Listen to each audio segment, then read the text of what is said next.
Hello everyone and welcome back to another episode of Feed the Beasts. This is Selleck, and it's time for a quick tour.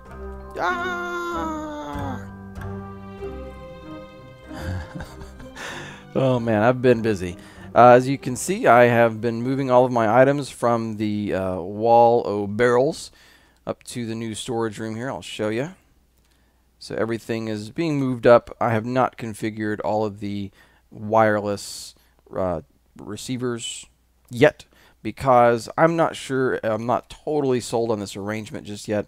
It is what it is. As I get more of the items up here that I know I want to be up here, like why is there apples? See, things like that. I want to make sure that I have everything in place before I start programming all of the wireless receivers to send me the goodies that I want when I want it. But yeah, everything's been going pretty good. Let me show you what I did with the island here. This is my industrial craft island, and when we left off, it was just one thick. Shh, what in the world? So anyways, yeah, just one thick. And so I beefed it up quite a bit, which is nice because it gave me some space to run some of the cables. And as you can see, whoa, yeah, baby. Yeah. I love this, man. I am so excited about the steam turbines. 2 of them. So that's 200 EU per tick. I want to go big, baby. I want to get like 5 of them total. Man, maybe even more. I don't know. They're just fun. So yeah, I have this is my 128 EU per tick side, and then I have, this is my 32 EU per tick, and then the lonely 512. So yeah, it needs some more work, but it's functioning right now, which is good. So let me show you the steam island that I made. Right now, this 36 HP steam boiler is rocking and rolling. It is awesome. And guess what it's running on? Can you guess? Charcoal. It is running on charcoal. And let me just give you guys a little FYI. It is super efficient. It runs just fine from this single tree farm here. As a matter of fact, I have a bit of overflow. But if you choose to have a 36 HP steam boiler, be prepared to go through probably 2 full barrels of charcoal. Just be prepared, because it is insane how inefficient it is initially. And as a matter of fact, it's really inefficient up to like the last probably 100 degrees. You're still churning through charcoal like mad. But as soon as it hits this 1000 degree mark, it's only burning 1 charcoal every 5 seconds, I believe it is. And of course, now you see it'll drop down, and you go down to maybe into the mid 50s, but then all of a sudden there'll be a ton of coal come through, and it'll jump back up again to 64, and then you'll end up having a bit of overflow. As a matter of fact, I've had to empty this already once. So let me show you some of the changes I made down here with the tree farm. Get in the hole. Okay, so yeah, let me show you this over here first. This is another powered furnace. So I added an extra, so there are 2 of them, that feeds into this item tesseract, which then feeds up to way up to the top to my charcoal burning steam boiler. This is a pulverizer, because I am taking all of the saplings and routing them into this auto crafting table, which makes plant balls, which I then make into dirt. Because eventually, if I don't do this, eventually I will run out of dirt, and I don't want to do that. So yeah, it's going fairly well. I have plenty of fertilizer.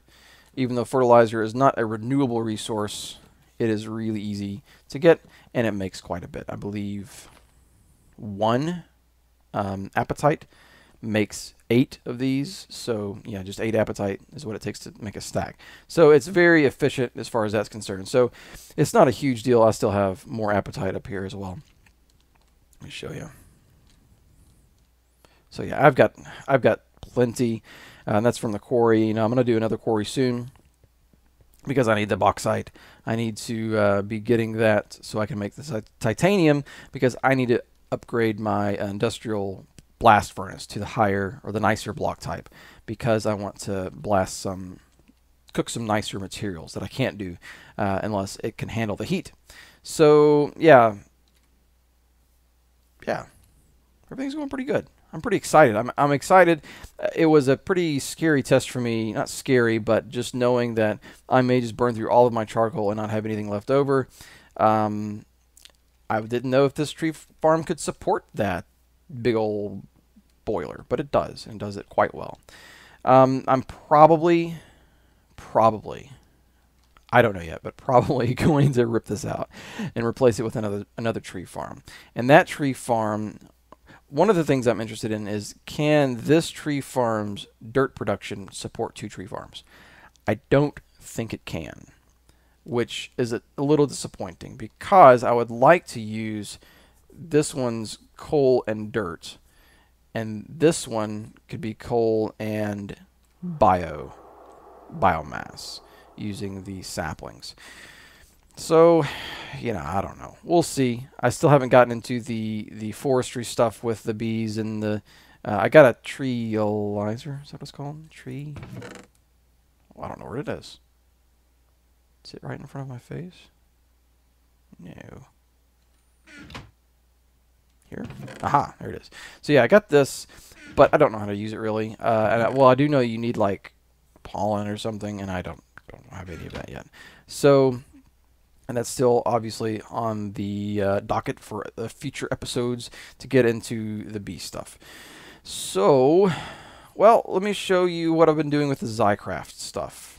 So the Zycraft tanks, obviously super cool. This one is just steam. Why steam, you may ask? Oh, sorry, check out my chains. I love the chains. Really love the chains. Very cool looking.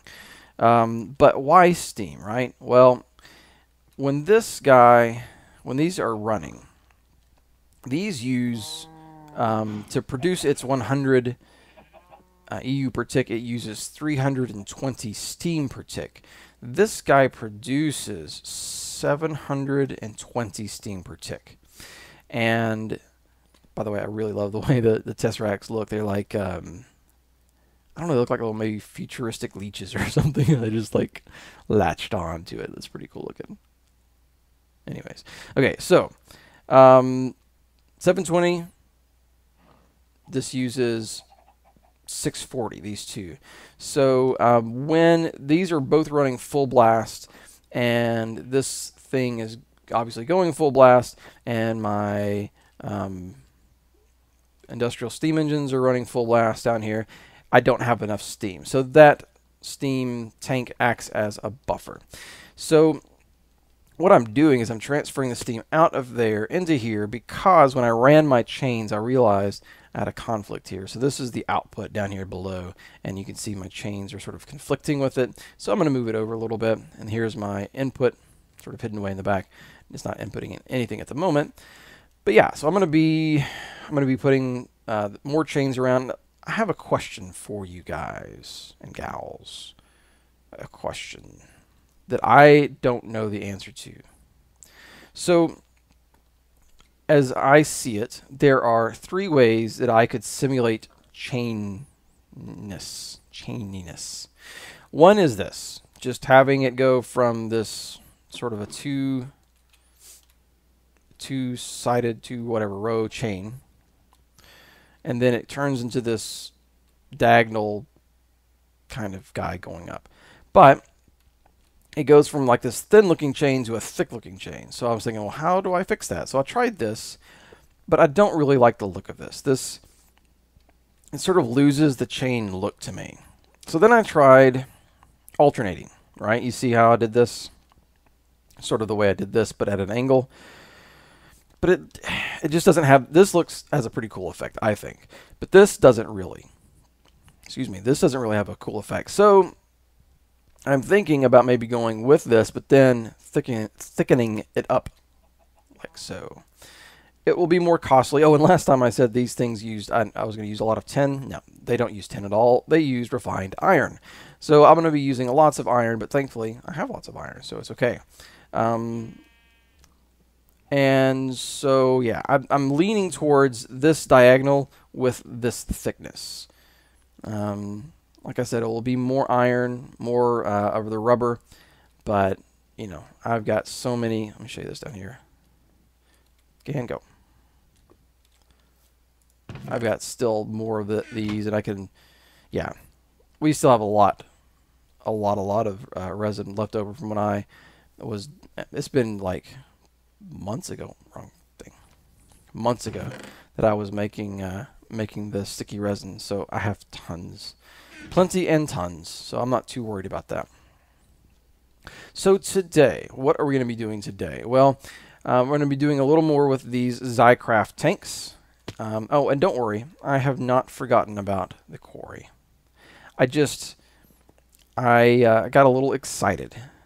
I'll show you the quarry, the state of the quarry. I got a little excited doing these islands and stuff, and they really do need to move. So yeah, here's the quarry, and this is going to be more than enough to hold all of our spawners in it. This will be our spawner floor. As you know, the quarry goes down to bedrock level, and so I came through and mined out any of the extra ore that was present and then filled it in with cobble. I might go another layer up just so we can get rid of these little dots. With the half, whatever they are, snow panels, there's plenty of sunlight down here, so there's no void fog. But I probably want to get rid of those dots. Anyways, very sizable, very cool. And then probably soon, not this episode, but some other time, I'm going to be putting my quarry back over here like I had originally intended to do. So yeah, okay, so today's episode, what we are going to be working on. Zycraft tanks. This tank needs to finish emptying out so I can rearrange its test racks. Then this one will go back into there, and eventually this one will become the I think the biofuel tank. This one will be the biomass tank. But we need to make our MJ island. So I believe that EU island is complete in the sense of the construction's complete. I still need to add, you know, lots of other things up here, including chests and my buttons for accessing all of my goodies down here.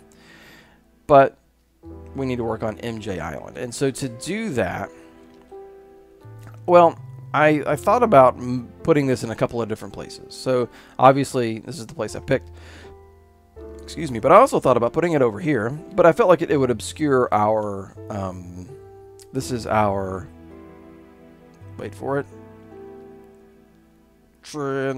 portal, our portal room, wow.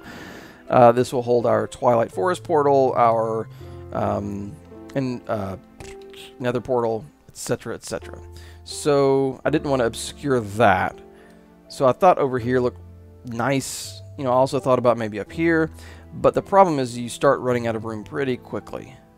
I like the 17 diameter circle that this is based on. I think it has enough room. And so I want to have that same kind of thing down here. So yeah, I think this is where we are going to put our MJ Island. And so we're going to work on that initially right now, as a matter of fact. We're going to let this go ahead and finish doing its thing. And hopefully by the time we are finished, at least with the initial construction of MJ Island, this will be finished. So let me get some materials together, including some different blocks. And I need some more of these high voltage cables. And we'll get to work. All right, let's get this cleared off here. Now, I have been meticulously saving the dirt because I don't want to run out. Because worst case scenario, absolute worst case scenario, and as a matter of fact, I might create a buffer for it. But worst case scenario is we run out of saplings, like it stops producing wood, not saplings, and we start losing charcoal input into it. And the thing goes cold, the boiler goes cold, and then it will take another 2 barrels to get heated up again. So that is most definitely worst case scenario, so we do not want that to happen. Okay, let's remove some more of these. You can go. So I'm just going to clear out everything but the absolute border. No. Yes. Yes. Mm-hmm. Mm-hmm. Mm-hmm. stare at that for a moment. Oh, getting crazy. Oh. Love the jetpack. Love it. Good stuff. Okay. That is more better. Does that look good? Yes, it does. That does not look right there. Okay, let's go grab that dirt.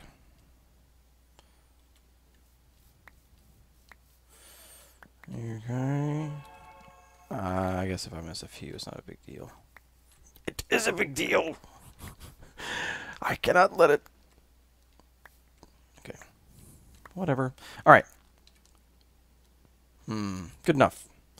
So let's put some stone in. Now, I think, personally, the key to mixing these block types is to not have too many of the different type. In other words, if you have too many, like, of the mossy stone brick in one location, or too much of it just in general, I think it starts to look sort of not as good. So, you know, I really try to go a little bit heavier on these types of bricks, the normal stone bricks. That is, of course, my taste. But yeah. Anyways, just a tip if you're interested. So, yeah, let's go random this way. So I'm excited about the status or the status of the volcano. I feel like it's coming along well. And one of the things, when I first started it out, I was afraid, scared, I didn't want to make design decisions that I would later regret. Even though, you know, looking back at some of the other episodes, I even said, it's okay if I do that, because you can always tear it out in Minecraft. I'm very picky when it comes to these types of, I guess, design. I want it to look appealing, to me at least. And if it's not, I feel stuck with it for some reason. And I'm not even sure why I feel that way. So, but what that does is it causes like paralysis, where you don't want to do, you know, anything really as far as design is concerned. And I think a good example of that is the current state of my Thaumcraft room. Love, love, love the skull. Probably my favorite creation so far. But the interior is just sort of stumped me. I'm just like, I don't know. I thought about using Zycraft blocks. And I don't know if you saw that when we first started the episode. It's aight. It's aight. It's not like just incredible. And you know what? I mean, I want it to at least be incredible to me. You know, it doesn't have to be everyone's favorite, I guess. But yeah, I really want it to look nice. So that's sort of where I'm at with that design. I'm not out of crack at all. So yeah.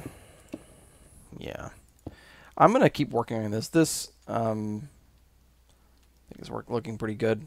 Could probably use a little more just of the regular smooth stone here. Yeah, I'm gonna work on this a little bit more, and then once I'll go ahead and do the border as well, which is going to be the same with the basalt brick. My brain froze for a moment.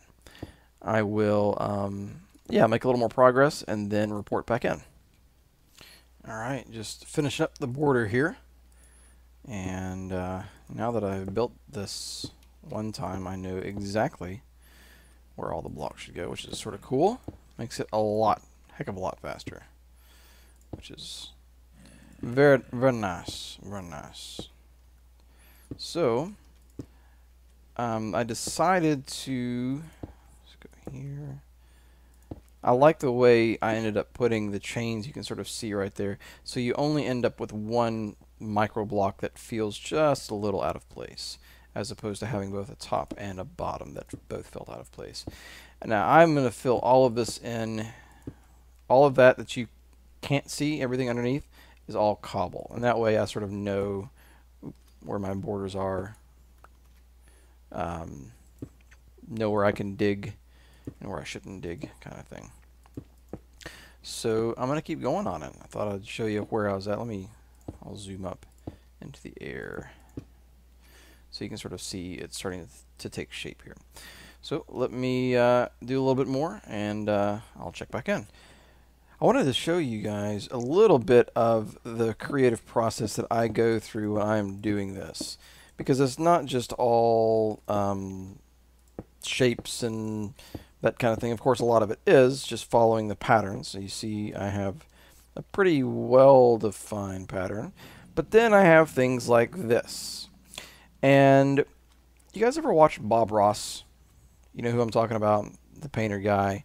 Really, really smooth hairdo, and very cool guy though. I mean, he taught basically painting shows in a very specific style of art, you might say, for many, many years on public broadcasting stations across the nation. But whether you like his art or not, one of the things you have to say about him is that he encouraged people to do their thing, to make what they liked. And he would make mistakes on air, and he called them happy accidents. And you know, he was also well known for having, you know, lots of happy things, happy trees, happy mountains. But he had happy accidents. And I think when you are making something, especially something that you want to have look somewhat natural, you have those types of happy accidents. As a matter of fact, I'm going to undo this here. And as a matter of fact, I would even encourage setting yourself up for happy accidents. Okay, I got plenty of smooth. So, for example, this is looking very sort of uniform. I don't want it to look very uniform. So what I'm going to do, I'm going to put a little something right here. Yeah. And that's going to be my guide. And so I'm just going to start placing blocks and let my clicker do its thing. Because, you know, and I'm not perfectly at control when it comes to this, the floating, the hovering. You know, it's pretty tough actually. And those happy accidents give a little bit of, I don't know if I'd use the word life. That might be a little strong, but certainly it doesn't feel as scripted, maybe. It may not be the exact right word, but I'm sure you guys are understanding what I'm saying. You know, you don't want these things to look perfect. And that's sort of the way I went with the volcano when I was building it, and it still could use a little polishing. I see spots that I'd like to fix up a little bit. But overall, it was created with that in mind. I just sort of went and clicked and let the randomness of my, I guess the imperfection that would come out, I'd let it be. Because I didn't want, I wanted happy accidents.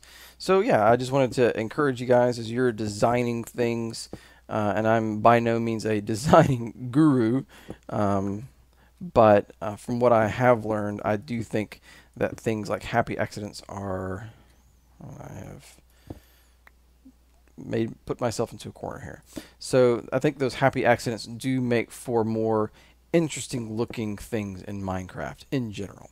So yeah, let me work on this a little bit more, and then once I have this part finished, we will start moving the machines up. So I'll let you take a look at it when I am done. Well, the chains are done. They have a pretty good swooping look to them. This one, again, the same problem as the one above. Above, it just feels sort of, I don't know, doesn't feel good to me. So I might put it back into the wall a little bit there. We'll see. But the rest of them, I think, have a pretty nice swooping look. I guess worst case scenario, I bring it out. I just shift everything over one block.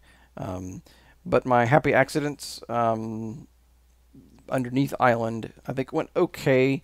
You know, as I was thinking about it, happy accidents are important, but it's also a skill or a learned kind of experience to know when something's a happy accident and when it's just an accident and you need to change it. And so something like this, where I really wasn't paying attention to what I was doing, that's very uniform looking, and I want to break that up a little bit. So I'll either take away some blocks or add some blocks. See, like this right here, that's a good happy accident. It takes away from the uniformness of it because it's supposed to look like it was sort of just hanging there in midair. So the next part of the island building is pulling our machines off the forest floor. Now here, I put my power generation sort of in the center. As you can see, it's off just a little bit, but that is because we have a block missing. Why? Okay, so it's off center, but the reason I did that was because I wanted a good amount of walking room through here, so I didn't feel, you know, sort of claustrophobic, because I didn't want these things to go off the edge. So that's pretty much why I did this. And I'm gonna be adding the implosion compressor, I believe it's called. I'll probably move him up or over or something because it's just a single block and you can put him pretty much anywhere. So I'm going to be putting the implosion compressor up here as well. I might even put him over there. I don't know. But we're not working on this today. We're working on this guy. So the question is, do we want to do the same type of thing where we put the power generation, which would be our steam, go in here and take a look at it, our steam engines, do we want to put it sort of centralized? And I don't know that we want to do it that way. We will need to have our biomass processing happening up there as well. So, and also, of course, our assembly tables. And we're going to be making more of these guys. I don't know how many I'm going to make. You know, basically all it does is speed up the time it takes to build one of these guys. And, you know, so maybe 4 or 6, or I might, you know, get fancy and put some sort of an array. Want to keep it all on the island, so it might, maybe up here I'll have an array of 8 or something. I don't know if there's a point of diminishing returns with these. I don't know that much about them, so I'll probably need to do a little more research. But anyways, I'm going to move this up, and we'll start arranging it on our island. You know, I was looking at this. I think it actually makes me just a little sad. You know, this is one of the first things I set up when I made it down here and started setting everything up in the on the forest floor here. But at the time, it was just a big, I guess, smooth stone and other kinds of materials floor. So yeah, sort of weird, a little bittersweet, but onward and upward to better and bigger things, and getting stuck in tanks. So the theory is, okay, so we're going to go ahead and let's see, let's be centric to our industrial craft, sorry, our steam boilers. Let's think in terms of, oh, and I have too much crap. Okay, I sometimes use this guy as a temporary storage area, and that's okay. All right, so we can get rid of that for now, that and that. And that for the time being, for the moment. Don't need that for sure. Don't need these things. Good enough. Okay. So let's say if we had 5 of these, which we don't now, we just have 3 plus a whatchamacallit. Oh, we have 4. Okay, so we have 4 plus a whatchamacallit. 4 plus a commercial. Okay, so I'm just gonna wing it here. I have no idea what I'm doing. I have no real plan, but we definitely know we need this. Okay, do. Yeah, I can already tell you I don't like it, but whatever. I think we're just gonna go with it for the moment and see what we can get out of it. because even when you do things you don't necessarily think is good, you can still learn something from it. Okay, so there is our basic system, our basic setup. So now what we could do, we can have something like this, similar to our other setup. Oh, and they're all down here. Packed all my machines away. Right here. Oh, and I think I'm gonna have my my bluetricity sort of in cahoots with. Let's see, is that all I need? Okay, with my MJ island, just because I don't think there is enough to it at this point to constitute its own island. Okay, so what are some of the things that we use a lot? Okay, pulverizer to the induction smelter is a very common thing. So we're going to put that there. That is the extruder to the induction smelter. So that's a very common occurrence. Okay, liquid transposer from magma crucibles. Now I don't... Let's see, let's do this. Okay, neither... Well, I think the glacial precipitator does need MJ. I can't remember. But I know that igneous... okay, let's look. Let's look at these guys.